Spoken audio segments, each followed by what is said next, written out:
안녕하세요, 여러분. 반갑습니다. 안녕하세요. 안녕하세요. 오늘 안녕하세요. 자아결정성, 누가 시키는 일, 시키는 공부, 이거에 대해서 한번 얘기를 해보려고 해요. 억지로 하는 공부가 잘 될까? 억지로 하는 일이 잘 될까? 이거는 학생들은 공부가 되고 성인은 일이 되겠죠? 그래서 오늘 그거에 대해서 진행을 할 텐데 학생들이 그럼 그래요. 자아결정성이 되게 중요해. 내가 스스로 결정해서 내가 뭔가를 하고 피드백을 하는 게 스스로 책임감이 생기고 일을 굉장히 적극적으로 할 수 있어. 그럼 학생들이 그럴 시간이 없어요. 수행평가를 수행과제 내야죠. 수행평가 막 쏟아지죠. 그 다음에 그 학원에서 숙제 내죠. 학교에서 수행평가 과제 내죠. 그거 뭐 그렇게 내가 뭔가 스스로 결정할 시간이 없어. 이런 경우가 있거든요. 그래서 이 문제에 대해서 오늘 해볼 텐데요. 자, 인간이 제일 싫어하는 건 반복하는 것도 싫어하고 누가 시켜서 하는 거 굉장히 싫어해요. 그죠? 그래서 싫어하는데 그러면 자아결정성이 어떻게 발휘하지 이 상황에서? 다 시키는 일만 나한테 많이 쏟아지는데 그거에 대해서 한번 해보는데요. 우리가 실험이 있어요. 그래서 이 소마 실험이 있는데 그 에드워드 대시라는 예를 들어서 우리 에드워드 대시라는 그 자아결정성의 창시자의 이론에 그 교수가 60년대에 무슨 실험을 했냐면 소마 실험을 했어요. A그룹은 그 소마 그 퍼즐 게임을 너네들이 10분을 갖고 놀지 20분을 갖고 할지 결정하고 어떤 게임을 갖고 할지를 결정하게 했어요. 선택하게 한 거죠. B그룹은 A그룹에서 선택한 퍼즐 그가 그 다음에 시간도 A그룹에 선택한 시간을 정해줬어요. 똑같이 그걸 했어요. 그러고 났는데 A그룹 이제 다 끝났어요. 게임이. 그러고 나서 이제 그 다음에 이제 활동을 이렇게 하는 걸 봤는데 A그룹은 그 다음에 계속 이 게임을 더 하고 더 지속하고 나중에 더 찾고 하는데 B그룹은 그거 끝나면 딱 안 쳐다본 거예요. 아, 그래서 자아결정성이 굉장히 중요하구나. 그런데 우리가 일선에서 보면 부모님들이나 또는 학교 교사들 또는 뭐 교육 그 일선에 있는 분들이 많이 실수하는 게 이 자아결정성을 아이들을 해치는 경우가 있거든요. 자아결정성을 해친다는 건 뭐냐면 아이들의 행동을 오래 지속적으로 적극적으로 안 하게 하는 거거든요. 그게 첫 번째가 뭐냐면 그 압박을 주는 거 언제까지 가지해와. 언제까지 뭐 해? 이거 있죠. 가장 그 강한 게 그게 가장 많이 되죠. 두 번째 해치는 사례 제가 생각할 두 번째 해치는 사례는 보상이에요, 보상. 이거 100점 맞으면 뭐 줄게. 전교 1등 하면 뭐 줄게. 아, 요번에 수학 50점만 맞아와 뭐 줄게. 핸드폰 바꿔줄게. 컴퓨터 바꿔줄게. 외식 시켜줄게. 이런 것들이요. 그래서 상금 줄게. 이게 외적 보상이 나쁘지 않아요. 그런데 이 외적 보상이 지속화되면 어떤 일이 있냐면 외적 보상이 계속 강화돼야 돼요. 그러니까 아이들이 일을 할 때, 이번에나 뭐 하면 뭐 해줄 거야? 이런 심리가 돼요. 이게 굉장히 스스로 주도적으로 자존감이 거치고 지적으로 쾌감을 느끼는데 굉장히 방해가 되거든요. 그래서 보상은 정말 필요할 때 외에는 안 쓰시는 게 좋아요. 네, 보상. 그 다음에 마지막에 이제 여러분들이 마지막에 그 평가라는 게 있는데요. 여러분 시험, 우리가 학생들은 시험이라는 게 있죠. 근데 시험은 어차피 치러야 돼요. 그런데 학교에서 이번 조금 이따 쪽지 시험 볼 거야. 이거 잘 들어야 돼. 이거 뭐 할 거야? 좀 이따 뭐 할 거야? 이런 것들 있죠. 우리 같은 경우는 강의하면서 이거 시험 볼 거니까 이번 잘 들으세요. 막 이런 거 있죠. 이런 것들이 실제적으로 학생들한테 물어보면 안 들어온대요, 머리에. 우리가 진짜 이걸 배워야 되겠다 이런 마음으로 머리를 비우고 들어야 되는데 그래서 아이들이 뭔가를 테스트 볼 거야, 평가 볼 거야, 압박이거든요, 그게. 그럼 되게 불안하대요, 학생들이. 그래서 이런 것들은 자아결정성을 해치는 거다.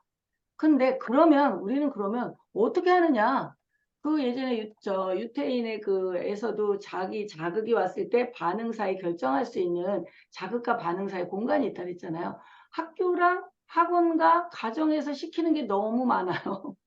그 속에서 나는 자아결정성을 발휘할 기회가 없어요. 학생들이 하는 얘기죠. 여러분도 하는 얘기죠. 아우, 나 직장도 가야 되고 할 일은 너무 태산인데 내가 스스로 뭘 결정해서 하죠? 학교, 회사 업무, 기타 막 주어진 과제들, 여러분들이 뭔가 어디 가면 또 과제들이 많이 주어지잖아요. 그러면 어떻게 해야 되지? 이제 이건데요. 그럼 어떻게 해야 될지 한번 얘기를 해볼게요. 그냥 간단하게 테마로 가겠습니다. 테마로. 첫째, 공부를 할지 안 할지 결정한다. 여러분은 어떤 업무를 할지 안 할지 결정한다. 이게 이제 첫 번째, 할지 안 할지 결정을 해야 돼요. 이게 이제 목표라고 그러는데 결정을 하죠. 두 번째, 무엇을, 어떤 과목을 학생들은 어떤 과목을 얼만큼 할지, 수학을 할지, 영어를 할지, 영어를 한다면 문법을 할지, 내신 공부를 할지, 독해를 할지, 영작을 할지 결정을 하는 거예요. 듣기를 할지. 자, 무엇을 어떻게 할지 결정한다는 거 바로 목표를 세우고 쓰는 거거든요. 그죠? 그리고 장소와 시간을 정하는 거예요. 장소 어디에서? 집에서, 친구와 함께, 도서관에서. 네, 스스로 이거 과제가 아닙니다. 스스로 공부하는 거예요. 학생들이 막상 들어가 보면 스스로 자기가 무슨 영어 공부할 건데 집에서 뭐 할 거를 없어요. 학교 숙제, 학교 책, 그다음에 학교 책은 가지고 다니지도 않죠. 아이들이 학원 과제 외에 학원에서 주는 과제 외에는 도구도 없어요. 고민해봐야 돼. 이럴 경우는 내가 스스로 공부할 수 있는 도구, 예, 무엇을 일단 그리고 어디에서 어떻게 할 것인지 결정을 하고 플래너 씁니다. 나는 플래너도 없어요. 네, 메모지에 쓰면 됩니다. 수첩에 쓰면 됩니다. 아무데나 포스트잇에다 써도 됩니다. 그래서 여러분이 그날 공부할 거를 만약에 수학 같은 거 24페이지 풀이 채점 오답, 25페이지, 26페이지 풀채우. 그래서 내가 오늘 10페이지 할 거야. 26, 27, 28, 29. 근데 그 10페이지를 뭐 할 건지를 써야 되거든요. 아까. 풀이할 건지 개념을 정리할 건지 풀이하고 채점할 건지 저희는 풀이, 채점, 오답, 풀채, 오까지 할 건지 이렇게 해서 저대로 결정하고 나면 열심히 몰입을 하죠. 몰입하고 나면 이제 공부했던 거를 딱 체크하고 그리고 피드백을 합니다. 피드백을 한번 써본다거나 말로 해본다거나 이렇게 또 친구들하고 같이 공부하면 친구한테 얘기해본다거나 가정에서 혼자 해보면 엄마나 부모님 아빠는 뭐 이렇게 형제들한테 내가 오늘 이렇게 해보니까 어떻다 이렇게 피드백을 하는 겁니다. 그래서 여러분들이 성인으로 들어가 보면 내가 오늘 이 일을 어떤 일을 할지 안 할지 결정해야 돼. 공부를 해야 되는데 나 이 일 해야 되는데 오늘 나 시험인데 뭐 학생들 입장에서 무슨 시험 공부해야 되는데 결정을 안 하는 거 계속. 예, 결정을 일단 하고 나서 그 다음에 무엇을 과목 결정을 하듯이 무엇을 할지 결정하고 그 다음에 장소 시간 결정하고 그리고 플래너 쓰고 몰입하고 피드백하고 이게 사실은 굉장히 쉬운 루틴 같은데 학생들이나 성인들이나 이게 안 이루어지는 경우가 많아요. 자아결정성이 처음부터 안 되는 거예요. 나 뭐 해야 되는데 해야 되는데 해야 되는데 할지 안 할지 결정부터 하라는 거예요.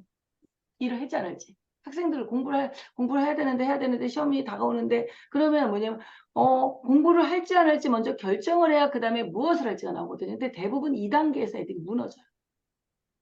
나 친구들도 만나야 되고 뭐도 해야 되고 저희가 이제 캠프가 이제 내일 모레 있거든요. 토요일 날. 근데 뭐냐면 친구랑 놀아야 되는데 캠프도 해야 되는데 네.